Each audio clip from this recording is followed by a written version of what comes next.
take a few minutes and talk about linking courses in Schoology.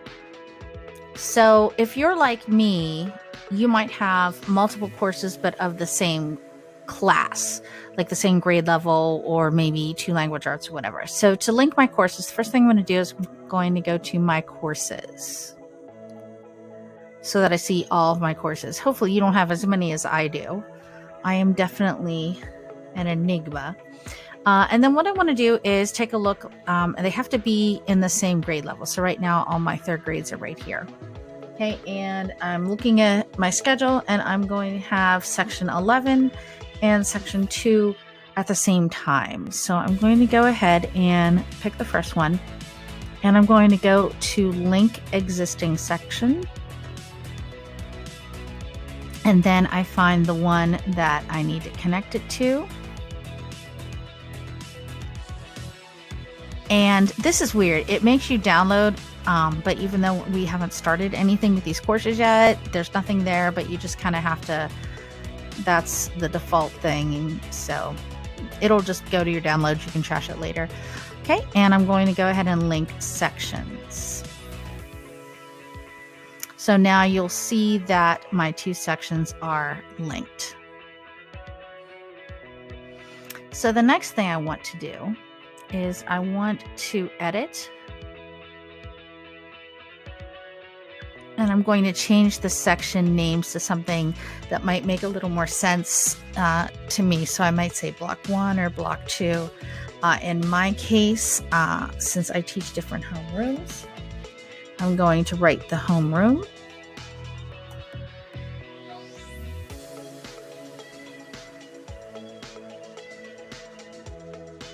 And notice that I am changing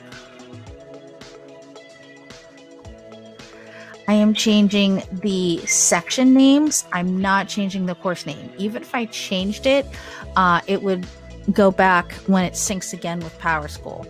Now, if you're in a school that's not connected to PowerSchool, then you probably have a little more leeway there.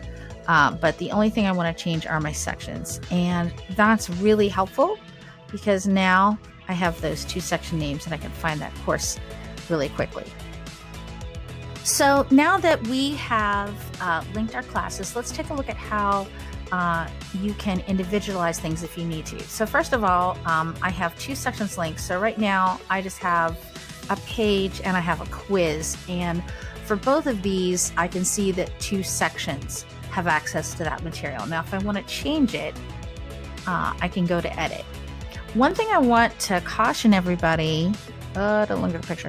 One thing I want to caution everybody of is that right here where you hit select sections to customize, this is really confusing. I know I always get stuck on this if I haven't done it for a while, is you would think you would click that box and then that would be customizing. But no, what you're doing is you're selecting all of them so that you can customize them. Then here, the way you customize them is you actually click this little dot that says publish. So let's say I want this class to see it, but not this class. So I deselect that. And when I save it, you'll notice how that changed to just 1 section. So that is important because if you have things like you recorded a Zoom and you only want one particular class to have access to that, that's how you do it. And it works with every kind of material. Another cool thing that you can do if you need to individualize, even though the courses are linked, is I have just, for example, this little quiz. And what I had done is I changed the dates. So let's say, maybe this class had an assembly or something, so they need an extra day. You can do that. So I can change and edit for the days that each class would have that assignment or that quiz due. And then I can also do the same thing and not publish it to a group.